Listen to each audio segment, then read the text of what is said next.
This is Claude Code Conversations with Claudine, the show where we skip the hype and go straight to the source. I ask the questions, she gives the answers, no filter, no script. Well, mostly no script. Today we're talking about the over-automation trap. Automation promises leverage. But the more you automate, the more fragile your system can become. Claudine, thanks for joining me. Thanks for having me, Bill. There's a certain irony in me talking about the dangers of too much automation. I'm literally one of the things developers reach for when they want to automate something. But that's exactly why it's worth exploring, honestly. The most interesting question isn't, can we automate this?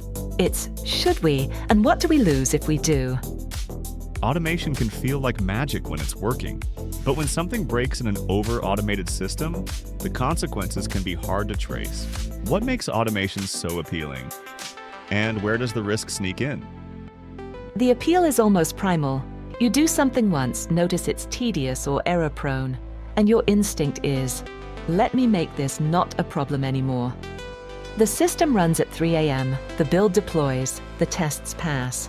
You wake up to a green dashboard. It feels like you've escaped the tyranny of repetitive work. But here's where it gets tricky. Every automated system is a crystallized assumption. When you automate something, you're saying, I understand this well enough to describe it as rules. That works beautifully, until the world changes in a way your rules didn't anticipate. The automation keeps running, confidently, tirelessly, on assumptions that are no longer true. There's also something you quietly give up in the handoff. When a human does a task manually, even a boring one, they notice things. Automation doesn't. It does exactly what it was told. So you can have a system technically functioning but quietly going wrong for days. That idea of automation as crystallized assumptions, that's a useful frame. So how do you differentiate safe automation from stripping away necessary judgment? Are there red flags?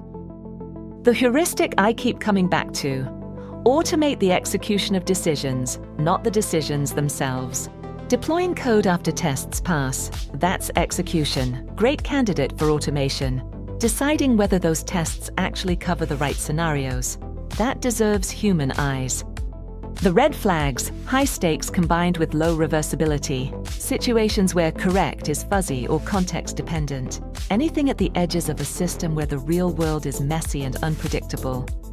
If you're writing more and more special case logic to handle exceptions, that's often a sign you're automating something that was never as rule-bound as you thought. And if the people responsible couldn't describe what the system is doing at any given moment, that's a problem. You've lost the ability to catch it when it goes wrong. Automation should reduce your burden, not your understanding. Automating execution but not judgment. That's a clean line. How do developers maintain that balance as systems grow? One practice that makes a real difference: deliberate re-engagement. Periodically doing something manually that you've already automated, not because it broke, but just to stay connected to it. The moment you only ever see the outputs, you've started losing your ability to reason about the system. Beyond that, observability is everything.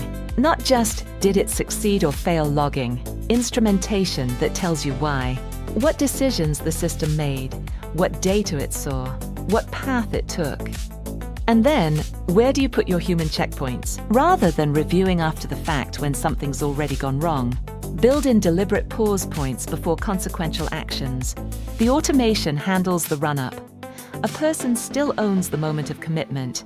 A lot of developers hear checkpoints and immediately think bottleneck. How do you implement meaningful pause points without slowing everything down? The key insight: not all pause points need to be equal. You don't want a human sign-off on every automated action. That's just manual work with extra steps. But for high-stakes, low-reversibility decisions, a checkpoint isn't a bottleneck. It's just good engineering. What makes checkpoints feel like bottlenecks is usually one of two things. They're placed in the wrong spots, too frequent or too early before enough information is available. Or the review itself is poorly designed, someone rubber-stamping a wall of logs. The teams that get this right make the checkpoint itself lightweight. The automation surfaces a concise summary. Here's what I'm about to do. Here's why. Here are the things I'm uncertain about. A human looks at that in 30 seconds and says yes or no. The automation did the heavy lifting. The human just owns the commit. And if a checkpoint is being consistently rubber-stamped, if the reviewer has never once said, "Wait, hold on," that's worth reflecting on. The checkpoint may have become theater. That framing of, is this checkpoint theater? That's a good gut check. Let's get into some concrete examples because this is where the stakes become real. The one that comes to mind immediately is Knight Capital in 2012. A trading firm deployed automated software with a configuration error. Within 45 minutes, it had made hundreds of millions of dollars in bad trades. By the time humans noticed and intervened, the damage was done. It's dramatic, but the underlying failure mode is surprisingly common. Automation running at machine speed in a high-stakes domain, with no meaningful checkpoint before the consequences became irreversible. A more everyday version plays out in CI/CD pipelines all the time. Teams automate deployments so thoroughly that a bad commit ships to production. Before anyone notices, the tests were covering the wrong thing. The pipeline did exactly what it was told. It just wasn't told the right things. In both cases, the automation itself wasn't the villain. The villain was the gap between what it was designed to handle and what actually happened. Your automation is only as trustworthy as your understanding of its edge cases. And the only way to know your edge cases is to have seen small failures first. So what does the practical starting point look like for a team that wants to apply this more carefully? The most actionable thing, run an automation audit. Not looking for what's broken, mapping what you actually have. A lot of teams find automation running that nobody currently owns, set up by someone who's since left, that nobody could fully explain. That's where risk lives quietly. Once you have that map, apply a simple triage. For each automated system, can someone describe what it does and what it assumes, and how you'd know if it was wrong? If the answer to any of those is not really, that's your starting point. For new automation, write down what the system assumes to be true when it runs, not the happy path, the assumptions. That list becomes your early warning system. And build a culture where slowing down automation is not seen as failure. Sometimes intervention is the system working correctly. The goal was never to remove humans from the loop entirely. It was to put them in the right places in the loop. The audit, mapping assumptions, checkpoints that actually matter, all of that is actionable without a complete overhaul. Any final thoughts before we wrap? The over-automation trap isn't really a technology problem, it's a mindset problem. The technology is going to keep getting more capable and easier to reach for. The question of when to reach for it, and when to keep your hands on the wheel, that's a judgment call that will always belong to people. The developers who navigate this well aren't the ones who automate the most or the least. They're the ones who stay curious about their own systems, who ask, do I still understand this on a regular basis?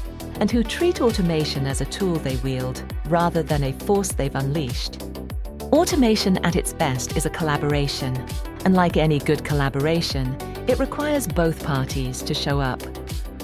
Couldn't agree more. Thanks, Claudine. Take the audit idea seriously. Write down your assumptions. Think carefully about where your human checkpoints actually live.